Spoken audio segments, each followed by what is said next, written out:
Oh my gosh, guys, I got my focus to work to where it tracks my face because I'm in motion, and so I'm able to have wine drunk cat. Don't you? And then also painting, and also salt lamp. But also just I want to show you guys my nails. Cat eye nails. Anyway, let's get to the character analysis, which is the point of this video.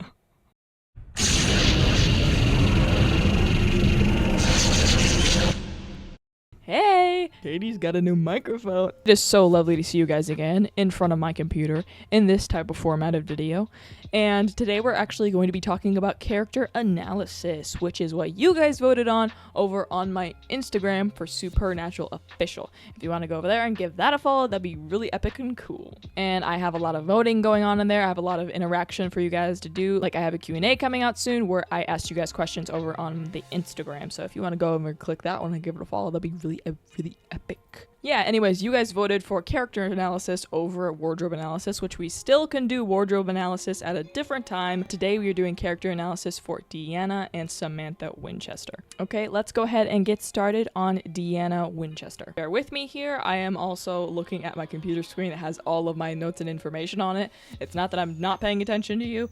I'm looking at my computer screen. So sorry about that. Oh my gosh, I didn't even show you guys my t-shirt that I'm wearing. I made a poor person on Etsy. Go shop Etsy, small businesses. Okay, I'm moving to the side a little bit so you guys can see the categories of what we're working with today. It's going to be basic information, background, personality, motivation and conflict, relationships, role in the story, and extra notes. But let's get started with Deanna specifically. Okay, so some basic information. Name, Deanna Winchester. Nicknames include D, Squirrel, Jerk, and other agent aliases for FBI agents, other agents, every agent that she is impersonating, okay? And I also want to do some female rock and roll artists as well to get in there, like think of as like, oh, Agent Nicks, like as in Stevie Nicks, you know, stuff like that. Born in 1979 and is 26 at the start of our story. I'm 26, dude. Gender and pronouns include female and she, her. I mean, I would hope so. It's just gender bent. Supernatural.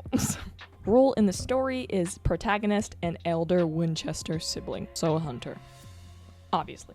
And now we are on to background, family and relationships. Same family story, daughter of John and Mary, big sister to Sam, likely even more protective due to being an older sister figure. Which brings me into my decision of not gender bending John and Mary. I kept John and Mary the same in my AU, or alternate universe, because their roles carry specific gendered weight, I felt like. Let me read my notes off to you. John represents toxic fatherhood and the imposition of masculinity. Mary represents the absence of femininity and nurturing. Deanna's crisis isn't just about being a hunter, it's about being a girl raised in a hypermasculine world without a mother to counterbalance. And if I gender bent John and Mary, then I would lose the exact conflict that I would want for Deanna's arc.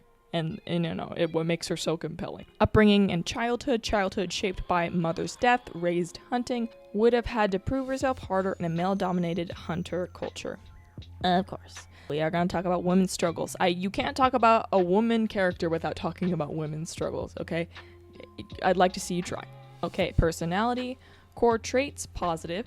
Fiercely loyal, protective, resilient, clever under pressure. Traits, but negative. Guarded, quick-tempered, stubborn, self-sacrificing, to a dangerous fault. You know, that's also Dean's character as well. Fears and insecurities. Fear of failing Sam, fear of being dismissed or underestimated, internalized doubts about worth beyond protector role, and a lot of identity issues. Core values and beliefs. Family is everything.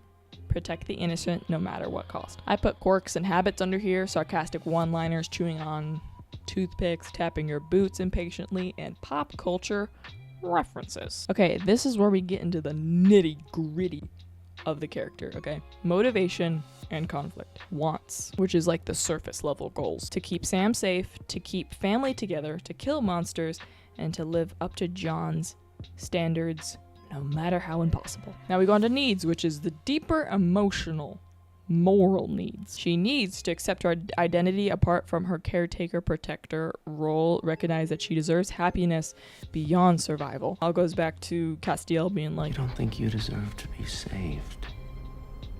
okay, and here's where it gets juicy. Internal conflict. Struggles with vulnerability versus the need to be tough. Guilt and self-blame. Internal identity issues raised to be more masculine. So let's go into that really quickly. Deanna's identity crisis stems from the contradictions within John Winchester's parenting. On one hand, he raised her like a son, or a pseudo-son, a son that he never had, taught her how to shoot, fight, hunt, fix cars, and most importantly, protect Sam. Because that's what he needed her to do after Mary's death. But also, on the other hand, John still carried internalized expectations of what a daughter should be like feminine, domestic, and soft. And what this does, this double standard creates a fracture in Deanna's sense of self. She feels punished for becoming exactly what he trained her to be, but she also feels inadequate because she will never fit into the feminine mold that he half expected from her. And this also shows us an insight into John's character, but that we won't get into fully today, but it's a lot of the projection, you know. John's disappointment is less about her actions and more about his own resentment at not having a son. Every time she proves herself capable, John then undercuts it by jabbing her at her lack of femininity. Every time she tries to be softer, he dismisses it as a weakness, and she internalizes both messages, and she feels like she'll never measure up to his expectations. Ouch. I'm already in pain. External conflicts, which are not as deep as the internal ones. Same supernatural threats as Dean Winchester, but also the gendered challenge of being underestimated by allies and enemies alike. What the flick? There we go. Why did it get dark in here all of a sudden? What are we doing? I think my light's dying on. Yeah, can you tell the amazing setup I have? Let me go find a different lamp. Okay, this is obviously not going to be as warm. I feel like we're camping. Now I'm just... Genius! I put a sock on it. Sorry about the minor setback, but let's get back into it, shall we? Relationships. Sam Winchester, Castiel, Bobby Singer, Charlie Bradbury, Jody Mills. I've not decided yet if a lot or all of those characters are going to be gender bent or just a couple of them aren't going to be. So why don't you rain out into the comments about your specific ideas about how that should be. Rivals and enemies, Azazel, Lucifer, Michael, Crowley, you know, anyone who's trying to kill her, you know, in that moment. Romantic interests. I have Lisa under here. I'm trying to figure out what the boy name it would be for Lisa. Help me figure that out. Role in the story: hero, sister, protector, a foil to Sam's idealism with her pragmatism. Okay, now we're moving on to Samantha Winchester. Alright, jerk. Here we go with basic information. Full name: Samantha Winchester. Nicknames: Sam, Sammy, which Deanna insists upon. Agent aliases, and of course, bitch. Bitch. Born in 1983 and is 22 at the start of our story. Gender and pronouns: female, she, her, of course. On the story: protagonist, younger Winchester sibling, seeker of independence, and reluctant hunter. Background: family and relations. Again, daughter of John and Mary Winchester. Younger sister to Deanna. Upbringing in childhood: raised hunting but longed for normalcy. Deanna became protective, almost maternal, in absence of Mary. Brilliant student, Stanford law path before re-entering hunting life. You know, Harvard law. What, like it's hard? Key past that shaped her: mother's death and Jesse's death. Well, as demon blood connection, Lucifer's vessel, and all that jazz. Okay, now we're on personality. Core traits, which are the positive ones: intelligent, empathetic, idealistic, and determined. Core traits: negative, stubborn, self-righteous, guilt-ridden, and rebellious. Fears and insecurities: fears becoming a monster, terrified of losing herself to outside influence. Core beliefs and values: craves autonomy, believes in justice and protecting others, but struggles with what good really means. Also for habits and quirks: rubs her hands together when nervous, chews on pens and her nails while researching, pushes hair behind her ears constantly. Okay, motivation and conflict. Here we go, people. Wants: surface level goals: escape the hunter life, build a normal existence, and live without violence. Period. Deeper emotional, moral needs. This girl needs to accept her place in her family / her legacy and accept Deanna's love without resenting her protective nature. Snap out of it. Okay, now we're getting onto the nitty-gritty again with internal conflict. Sam wants independence yet feels guilt for leaving Deanna, fears her darker side. And now Samantha Winchester's conflict lies within the framework of both being protected and dismissed at the same time. John coddled her and treated her so delicate and shielded her away from the harshest parts of hunting, yet she was still dragged into the life, you know? Only ever letting Deanna take the real risks. Letting as in John made Deanna take the real risks and Samantha had to just sit by and watch her take it. This left her trapped between guilt and frustration. She's guilty that her sister was constantly being put in danger for her sake. She's frustrated that she was never trusted to prove her own strength. Her crisis is rooted in being underestimated. To John, she was the little girl, too fragile to fight, but not free enough to leave. To herself, she knows she's capable, but she wrestles with the idea that Deanna thinks she's weak, or that she simply denied the chance to show her worth in any capacity. But also just her capability to help them in hunts, to do the harder things. Samantha's arc becomes basically about taking her agency, projecting both the delicate daughter and the shadow of Deanna's, pseudo-son type of role. And she's trying to prove to herself that she can be her on her own terms. External conflict, pulled between human normalcy and supernatural destiny, of course. Again, that was a heavy one.